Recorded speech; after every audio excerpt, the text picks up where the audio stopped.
Today is the end of my Black History Month series, and we're making a Quilly to honor Dr. Martin Luther King Jr. A Quilly is a dessert that Dr. Martin Luther King's mother would make for him. I was not familiar at all with this dessert, nor familiar with some facts about Dr. Martin Luther King Jr. that most people don't know. Did you know Martin Luther was not the name he was given at birth? I know I didn't. For the first 5 years of his life, he was known as Michael King Jr. But in 1934, his father traveled to Germany and was so impressed about what he learned about the great 16th century Protestant reformer Martin Luther, he decided to come back to the States and change his name from Michael King Jr. to Martin Luther King Jr. Now, I knew Dr. King was a Morehouse man, but I did not know he started college at the age of 15. He skipped 2 grades, the 9th and the 12th grade, and enrolled in Morehouse College in 1944. I also didn't know that MLK survived an earlier assassination attempt in 1958. He was in Harlem doing a book signing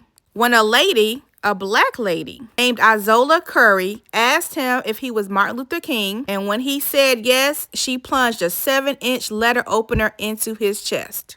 God was definitely with him that day, and it was not his time to go, because the tip of the blade barely missed puncturing his aorta. The surgeons who saved his life later told him if he had so much as sneezed, it would have killed him.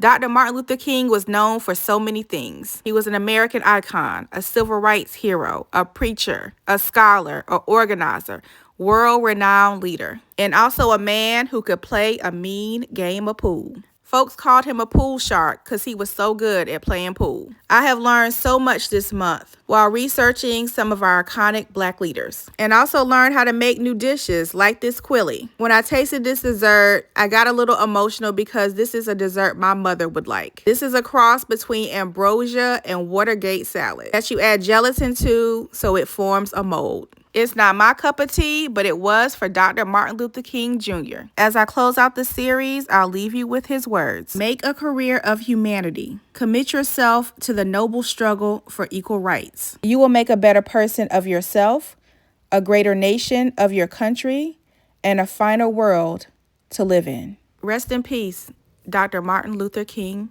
Jr.